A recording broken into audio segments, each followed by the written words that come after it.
Baik, kami dari SKDB 7, sini kami akan menjelaskan studi proyek kami yang berjudul Multidrug Resistant Tuberculosis atau MDR-TB. Next. Adapun anggota dari kelompok kami adalah sebagai berikut. Next. Baik, berikutnya saya akan menjelaskan mengenai background dari student project kami. Jadi tuberkulosis yang disebabkan oleh Mycobacterium tuberculosis ini memiliki angka insiden yang cukup tinggi di Indonesia hingga 1,6 juta kasus saat ini. Walaupun pengobatan saat ini telah terstruktur, misalnya dengan rifampicin dan isoniazid sebagai pengobatan ini pertamanya, ternyata masih terdapat beberapa kasus resistensi terhadap pengobatan ini. Dan diketahui MDR-TB ini memiliki prognosis yang buruk, sehingga penting bagi kita untuk memperdalamnya. Berikut adalah tujuan dan juga outline dari presentasi kami hari ini. TBC atau tuberkulosis yang juga dikenal dengan TB adalah penyakit paru-paru akibat kuman Mycobacterium tuberculosis. TBC akan menimbulkan gejala berupa batuk yang berlangsung lama, biasanya berdahak dan terkadang mengeluarkan darah. Penyakit ini ditularkan dari percikan ludah yang keluar dari penderita TBC ketika berbicara, batuk, atau bersin.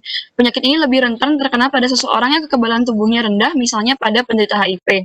Multidrug resistant tuberculosis MDR-TB atau TBC-MDR adalah TBC yang resisten terhadap obat-obatan terhadap minimal 2 obat anti-TBC yang paling poten, yaitu isoniazid dan rifampicin. Bisa secara bersama-sama atau disertai resisten terhadap obat anti-TBC lini pertama lainnya. Adapun TB saat ini dapat menginfeksi 10 juta orang di seluruh dunia dan mengakibatkan 1,5 juta orang telah meninggal karena penyakit ini. Dan ketahui di Indonesia sendiri 1,6 juta telah terinfeksi TB dan mengakibatkan angka kejadiannya menjadi 1,02 juta tiap tahun. Next. Adapun MDR-TB diperkirakan mencapai 82% orang telah menderita penyakit ini dan 598.000 orang telah hidup dengan MDR-TB yang resisten terhadap rifampicin, di mana 230.000 orang telah dinyatakan meninggal karena penyakit ini.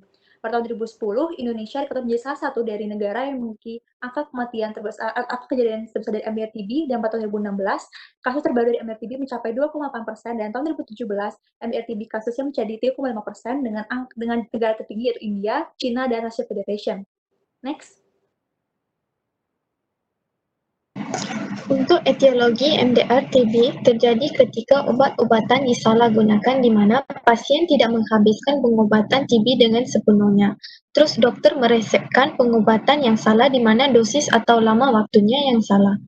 Untuk obat berkualitas buruk juga etiologi MDR-TB. Next. Baik, untuk risk factor MDR-TB adalah berlaku apabila pasien tidak mengonsumsi obat resep secara teratur. Terus risk factor kedua adalah apabila pasien terinfeksi TB lagi setelah dirawat sebelum ini. Untuk yang seterusnya, pasien dengan kondisi yang mendasari seperti rongga paru TB, HIV, dan diabetes juga mempunyai risk factor.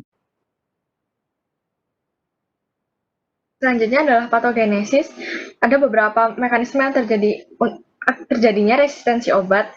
Yang pertama ada mutasi yang terjadi karena kurangnya kepatuhan dalam mengkonsumsi obat.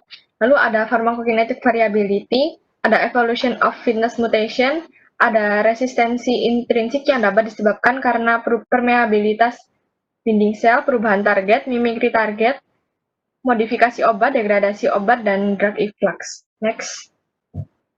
Selanjutnya adalah diagnosisnya. Jadi sini diagnosisnya ada 3. Yang pertama adalah clinical diagnosis. Jadi sebenarnya untuk gejala dan juga tanda klinis dari MDR-TB ini tidak jauh beda dengan TB pada umumnya. Cuman di sini ada beberapa aspek yang bisa kita tanyakan saat anamnesis untuk menunjang dari diagnosis, seperti wilayahnya apakah sana ada tinggi MDR prevalence-nya, habis itu adakah riwayat terapi TB, adakah riwayat dari terapi fluoroquinolone, dan juga beberapa aspek-aspek lainnya bisa dilihat di slide.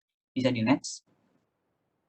Kemudian selanjutnya, seperti kita tahu bahwa secara klinis itu memiliki kesamaan sehingga susah untuk mendiagnosisnya.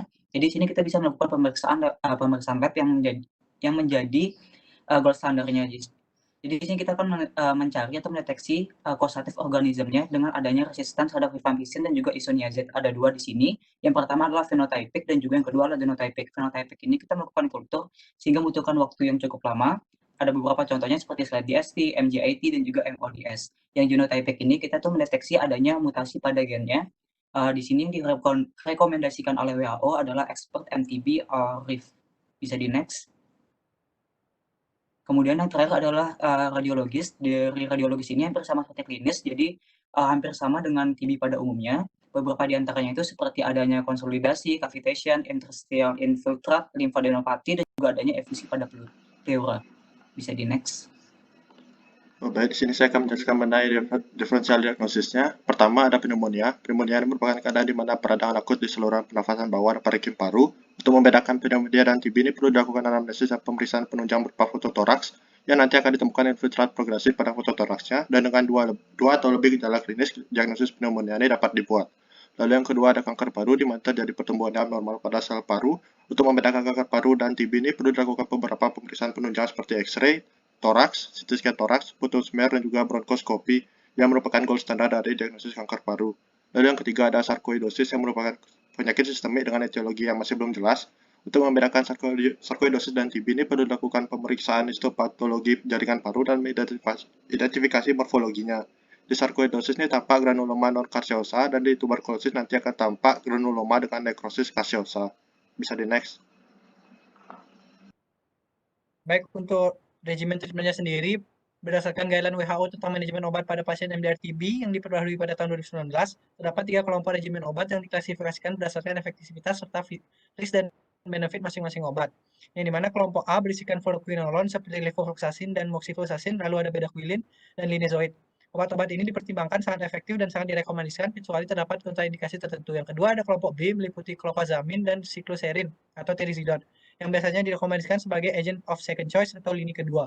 Yang terakhir ada kelompok C meliputi seluruh obat lainnya yang dapat digunakan namun tidak dapat digabung atau terdapat kontraindikasi pada kelompok A maupun B. Next. Untuk contohnya pada kelompok C, ada etambutol, delamanid, pyrazinamide, dan lain-lain bisa dilihat pada slide. Next. Baik, berdasarkan guideline WHO juga, saya akan melanjutkan penjelasan tentang pola regimen dari pengobatan MDR-TB. Terdapat 2 tipe, yaitu long dan short term. Dimulai dari long term regimen, durasi normalnya berkisar sekitar 18 hingga 20 bulan, bisa dibagi menjadi intensive phase dan continuation phase. Obat-obatan yang digunakan merupakan campuran dari 3 grup yang berdasarkan respon pasien. Durasi treatment dapat dikurangi menjadi 15 hingga 17 bulan atau lebih sedikit lagi. Hal ini dapat dilihat dari sputum culture conversion-nya. Next. Lanjut lagi, long term regimen intensive phase-nya 6 hingga 8 bulan dan continuation phase-nya 12 bulan. Rekomendasi yang digunakan berupa 3 grup A drugs ditambah setidaknya 1 dari grup B. Jadi minimal ada 4 TB drugs yang digunakan secara bersamaan, dan apabila tidak dapat mengikuti aturan tersebut, suplementasi obat dari grup C juga dapat digunakan. Next. Untuk short term regimen ini diperuntukkan bagi pasien dengan special condition, misal anak atau HIV positif. Biasanya mengikuti campuran obat yang terdiri dari 4 hingga 6 bulan. Anamycin, moxifloxacin, proteonamid, clofazimine, dan high dose isoniazid dan etambutol. Dilanjutkan dengan 5 bulan moxifloxacin.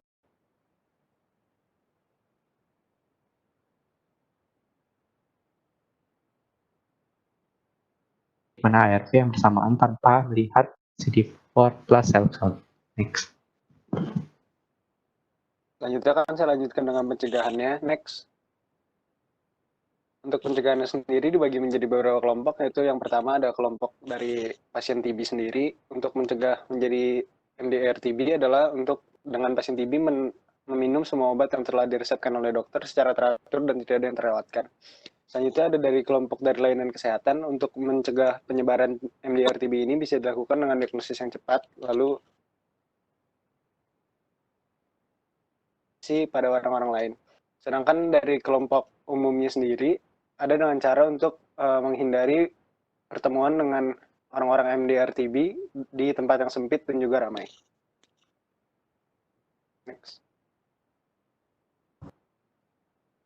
Selanjutnya yaitu mengenai prognosis dari MDR-TB. Prognosis dari MDR-TB adalah buruk karena tingginya risiko komplikasi, relapse, dan juga kematian.